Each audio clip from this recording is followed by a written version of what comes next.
네, 수험생 여러분 안녕하세요. 이번 시간 우리가 신용관리사 추가 시험이 있었죠.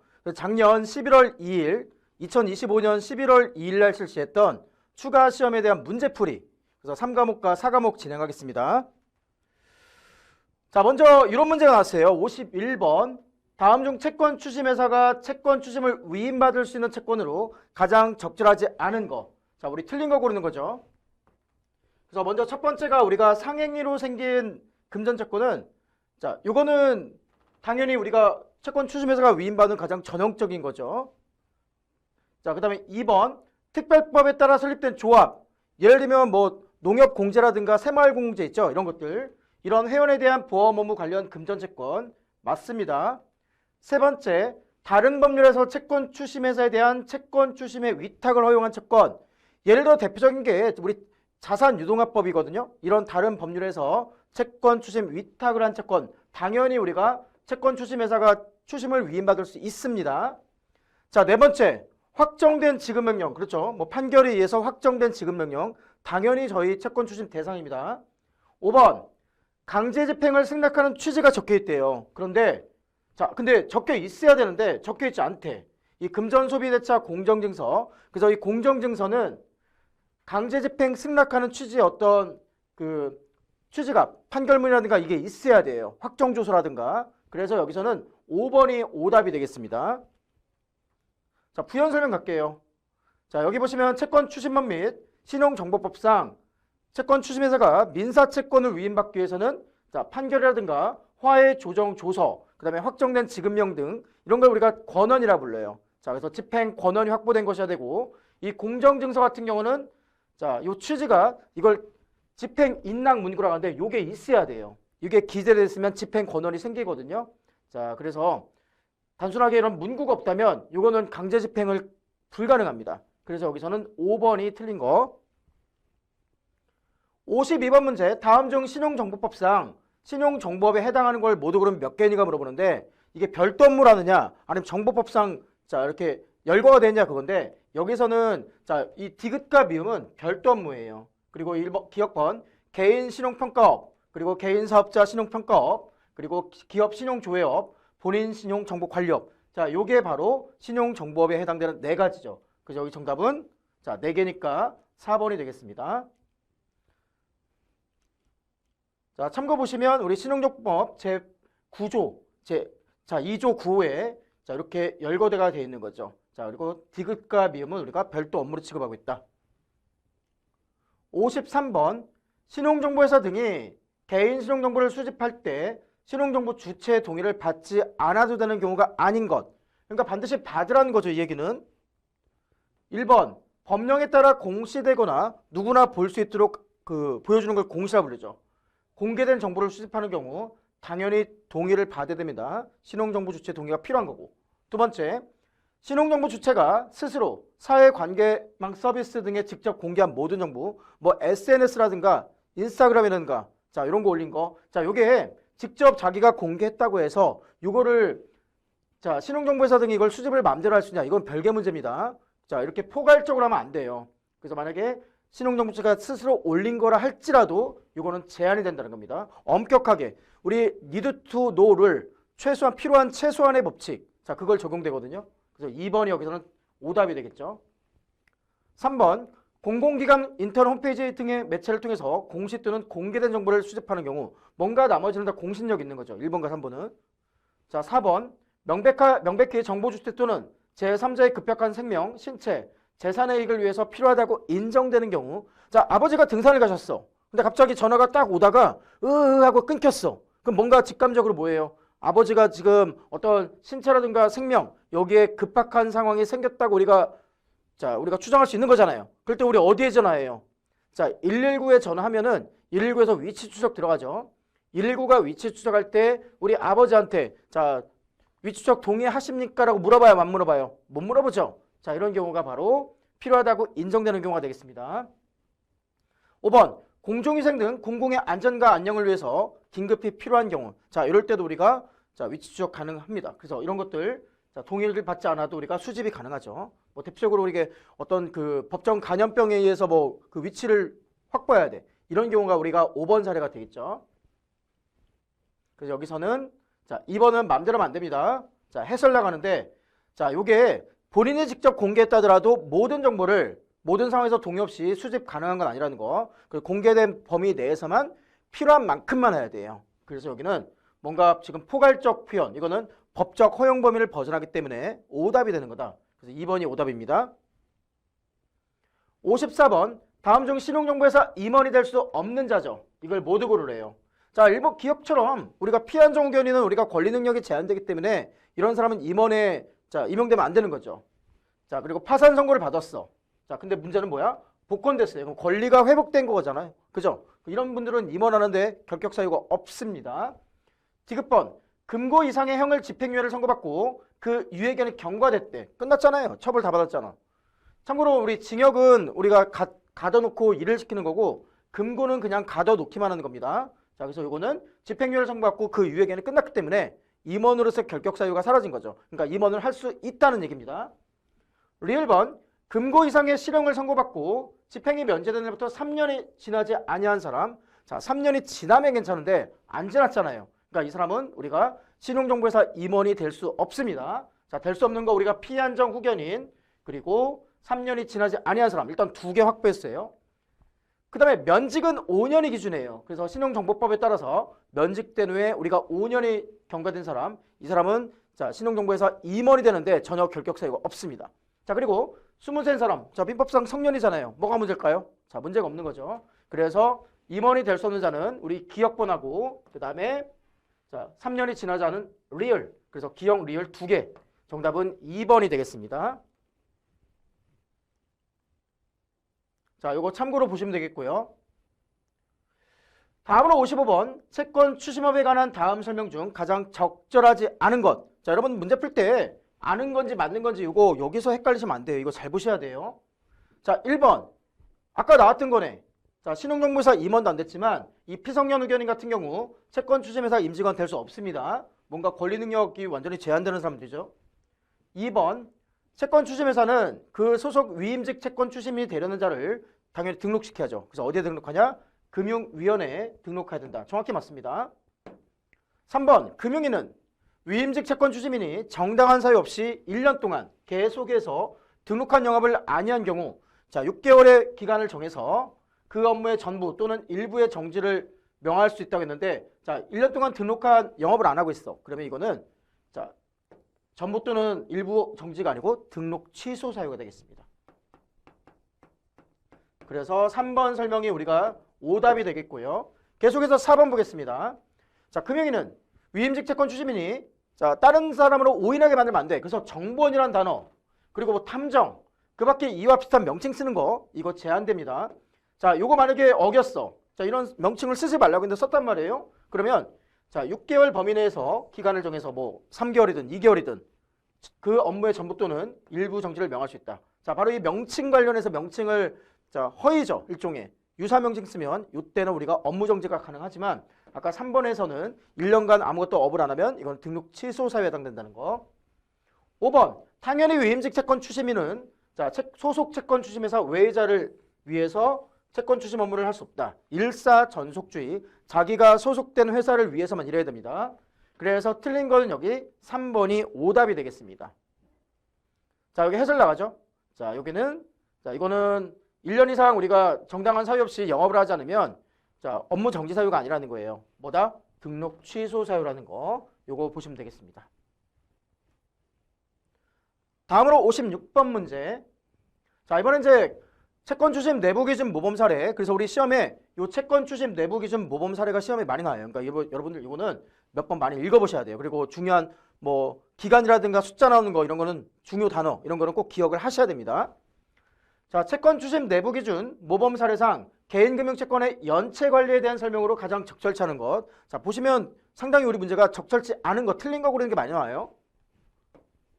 1번. 채권금융회사 등은 연체된 개인금융채권의 관리 또는 회수 과정에서 실제로 발생한 비용, 실제로 내 돈 들었잖아요. 그거 실비 성격으로 자 비용은 별도로 받을 수 있습니다. 이거는 자 이거보다 초과해서 과도하게 받는 게 문제가 되는 거지. 실제로 발생한 비용 줄여서 우리가 실비라고 하죠. 실비. 자, 이 실비용은 별도로 받을 수 있다는 거. 그 다음에 2번. 채권금융회사 등은 채무 조정 절차가 끝나지 않았어요. 자, 이거 함부로 이거 누구한테 제3자에게 넘기면 될까 안 될까요? 안 됩니다. 자, 채무 조정 절차가 끝나지 아니한 개인금융 채권을 양도, 자, A에서 B로 주는 거 안 된다는 거 아주 잘했습니다. 자, 세 번째, 채권금융회사 등은 원칙적으로 국가나 지방자치단체의 개인금융 채권을 양도할 수 없다고 되는데 이거 양도 가능합니다. 주택금융공사라든가 기타 우리 국가, 지자체 여기 양도 가능합니다. 자, 요게 틀렸고요. 4번, 채권금융회사 등은 채권의 존재 여부 범위에 대한 소송이 계속 중인 개인금융 채권을 양도해서는 안 된다. 이거는 지금 소송이 계속 중이래요. 그럼 어떻게 될지 모르는 거잖아. 지금 다툼이 되고 있는데 이거를 갑자기 이걸 제3자에게 양도한다? 이거는 우리가 안 맞는 거죠. 자, 양도해서는 안 됩니다. 5번, 채권금융회사 등은 원칙적으로 대부채권 매입 추심업자. 자, 대부채권 매입 추심업자가 여러분 대부업자예요. 무슨 대부 이런 거 있죠? 자, 이런 거에게 개인금융 채권을 양도할 수 있습니다. 자, 하지만 이제 이 대부채권 매입 추심업자에게 양도할 때는 좀 제한을 걸어요. 엄격하게.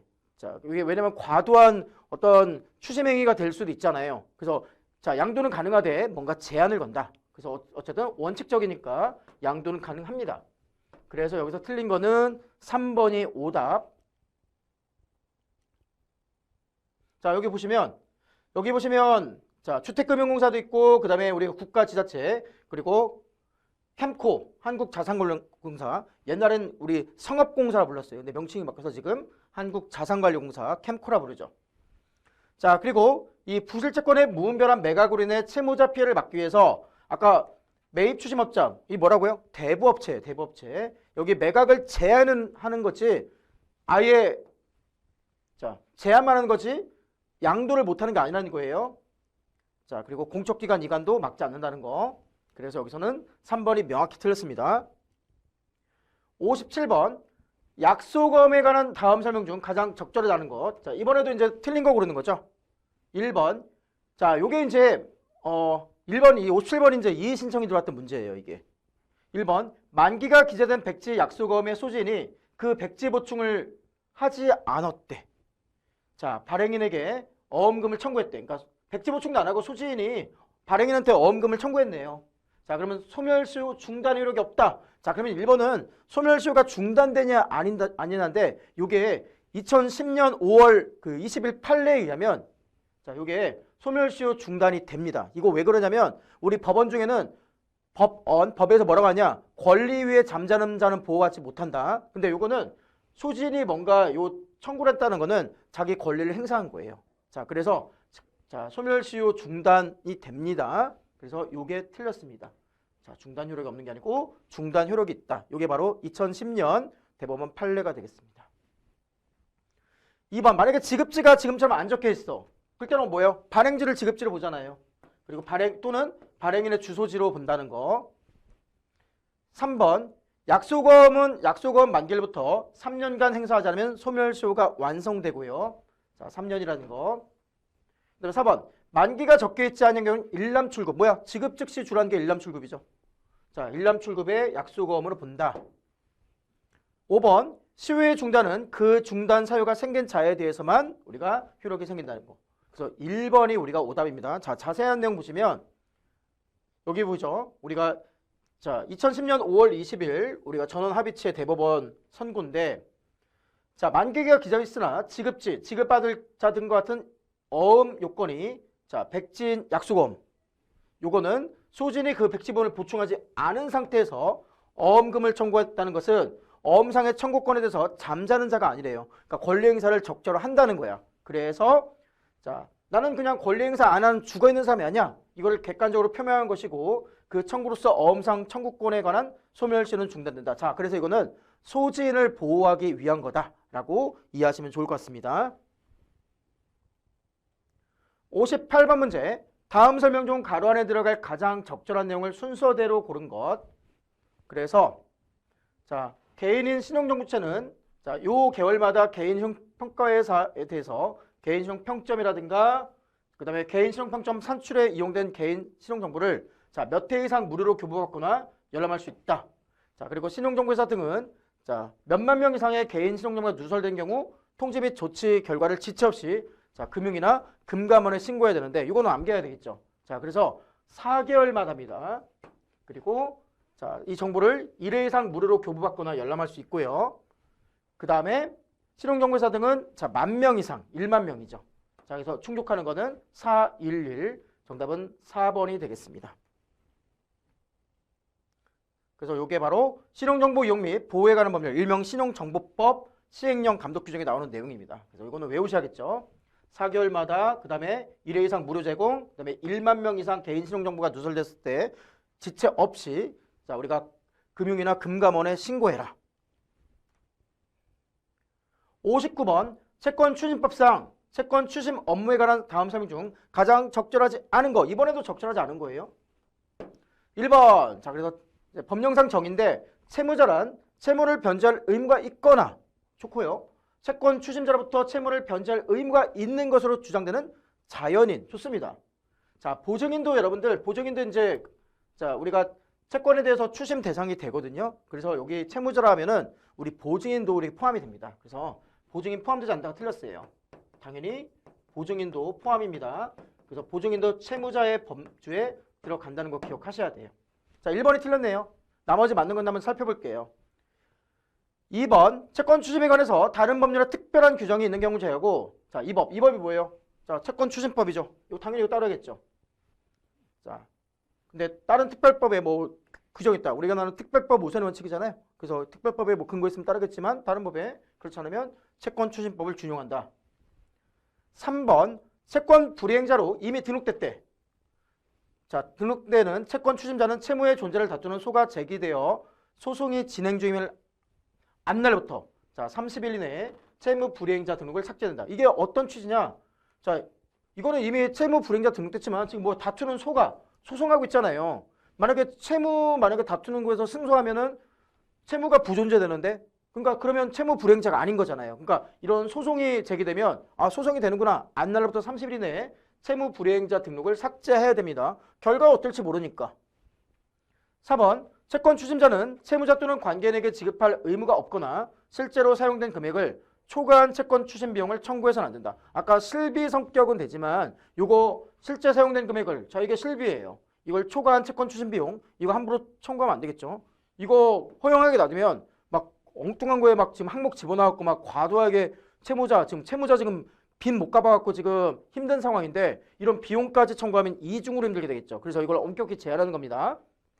5번 비용 명세서 교부를 요청받은 채권 추심자는 정당한 사유가 없으면 지체 없이 즉각 이를 교부해야 되고 그리고 채무자 또는 관계인에게 그 교부에 따른 비용을 청구해서는 안 된다. 그렇습니다. 자, 그래서 여기는 1번이 틀렸고요. 자, 요거 한번 볼까요? 채권추심법 제2조 2호에 따르면 채무자란 채무를 변제할 의무가 있거나 채무를 변제할 의무가 있는 것으로 주장되는 자연인을 말하고 그리고 여기에는 보증인도 포함된다는 거. 그리고 채권추심 과정에서 발생하는 불법 행위로부터 보증인 역시 채무자와 동일한 책임을 지어야 되거든요. 자, 그래서 자, 그리고 또 다른 의미에는 이 채무자뿐만 아니고 이 채권추심법에서는 우리가 채무자를 보호하거든요. 당연히 보증인도 같이 보호 범주에 넣은 겁니다.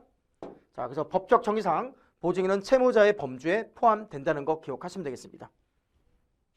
60번 신용분석 정보 추적 단서 중 주식회사 등기사항 증명서, 증기사항 전부증명서, 법인 등기부 등본이라 부르죠. 같은 겁니다. 여기서 획득할 수 있는 정보가 아닌 것. 자, 1번부터 5번이 나와요. 법인의 사업자 등록번호냐 아니면 대표이사 또는 사내이사의 주민등록 초본상 주소지냐 아니면 세 번째 대표이사 생년월일이냐 아니면 법인의 본점가치점 소재지냐 아니면 지배인의 주소지냐. 자, 여기서 1번은 뭐 봐야 돼? 이건 사업자 등록증 봐야죠. 여기 안 나옵니다.